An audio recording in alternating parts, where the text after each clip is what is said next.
Hey guys, welcome back to Digital Gigger. If you're new to this channel is about helping you get ahead in the digital economy. Now, today I'm talking about the best fuel-efficient cars to use for ride sharing, such as Uber and Lyft. Digital Gigger, work from anywhere in the gig economy. Now, if you guys know anything about this channel, I did a video, one of the first videos I actually did on this channel was comparing the best cars, the fuel-efficient cars for Uber and Lyft. I got a lot of feedback from a lot of you guys out there as to what you thought would be great cars for Uber and Lyft. In 2019, there are an abundant number of cars that I would suggest for you guys to look at if you want to do ride sharing and be fuel efficient. Now, here is where these kind of videos get a lot of comments and feedback from you guys, is that everybody has an opinion on the type of car they want to drive. So maybe you don't want to drive a Prius as your everyday car, but if that car can save you fuel when you're doing Uber or Lyft, it is certainly worth looking at a Prius if you're going to be able to save money on fuel. And that's how you are going to make more money doing ride sharing, is not spending it all on fuel. So if you're buying a car because you want to drive it as your personal car and you might do Uber or Lyft, I would suggest right off the bat, buy the car that you love and make it secondary that it's fuel efficient or anything like that. But if you really want to do ride sharing as a full-time gig, or you do a lot of hours per week of ride sharing, then certainly take a look at some of these choices for vehicles. Now, we are at a point where electric vehicles are getting really good and a lot of range. I'm right now inside a Tesla Model 3 that's an excellent Uber car, and they just released the $35,000 base model, which still has enough range and the ability to supercharge, which is a great starter car in the Tesla Model 3 range. And it's perfect for ride sharing. The only downfall of the Tesla Model 3, I'd say, would be the doors. They're not that great. You have to roll down your windows and let people know how to get into the car most of the time. But other than that, the car is got a lot of space. It's a great car. I would certainly put it on the list of cars if you could be in that price point for ride sharing. The new Nissan Leaf Plus with more range is on par almost with the Chevrolet Bolt, which is also a great car. So I would say another great car to take a look at in 2019 if you want to do ride sharing is the Nissan Leaf Plus and the Chevrolet Bolt. Those are great cars that you guys could do ride sharing with.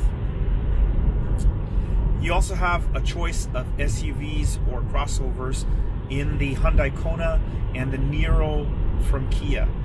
Those cars have long range. They are spacious, they are great cars, and they can quickly be charged at level 3 charging stations. So this video wasn't supposed to be all about electric cars, because there are still a lot of great hybrids and other fuel-efficient cars that run on gasoline. But those are some of the choices that I would put out there for you guys if you're looking to get a car in 2019 with a lot of cool features and perfect for ride sharing and very low cost to operate in maintenance and fuel. Now, say you want to go the gasoline route, I obviously would recommend a Prius. Prius is going to be more fuel efficient than most cars out there. They know what they're doing. They've been doing the Prius for many years now. You're going to get a really reliable car. Looks aside, I'm really sorry that a lot of you guys don't like the Prius and that they don't make it look a little bit more normal, but the technology is on par, the best in hybrid technology from Toyota. They also make the Toyota Camry as a hybrid, which I recommend.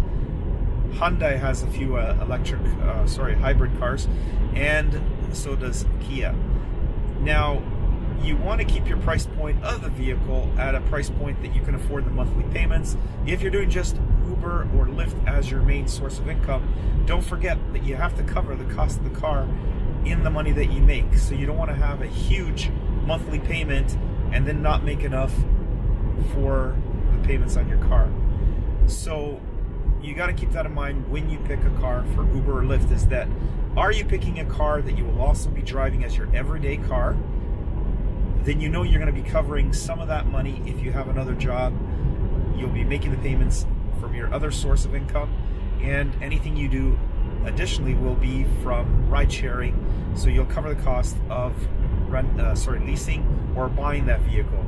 Now, if you guys plan on just doing ride sharing exclusively, then you have to keep in mind that when you buy that car, that you're going to have to cover the monthly payments. So there's no point me telling you to get a Tesla Model 3 or any of these other cars if you're not going to cover the monthly price of the payments.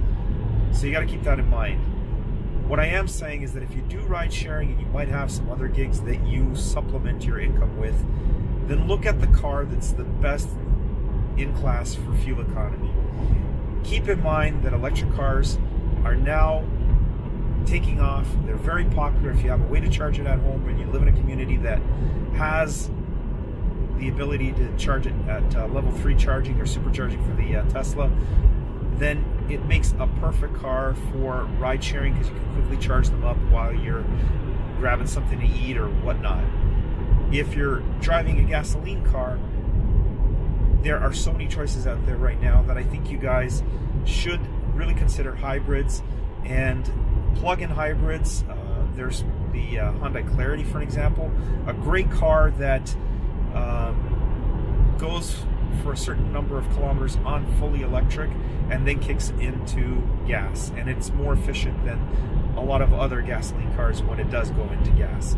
So I was going to put the Chevrolet Volt as one of the suggestions in this video, but they're discontinuing that car, and it was a great car, although the hump in the back made it difficult to get 5 passengers, or the 3 passengers in the back, and the back were a little bit difficult because of that hump. It's very awkward to get people back there. But this video, the first one that I did, I sort of did like a countdown of what was the best cars to get for ride sharing. This video is more of putting out there some of the technology and vehicles that are available in 2019 that you guys might want to look at and compare and see if it fits your needs, and then go from there and make the purchase decision that is going to be the best suited for your ride sharing and personal usage. So I hope that helps, and if you guys like this video, don't forget to hit the share, like, and subscribe, and the little notification bell. Sorry guys, I'm changing lanes here. And don't forget that we constantly put out content on how to make money in the digital economy and trying to help you wherever I can. So I hope you guys come back, follow this channel, and hopefully we can learn a lot. And I love reading your comments. If you guys have some ideas of cars that you would like to see on this discussion, don't forget to put them in the comment box below and share with the digital gigger community. See you guys. Enjoy the ride.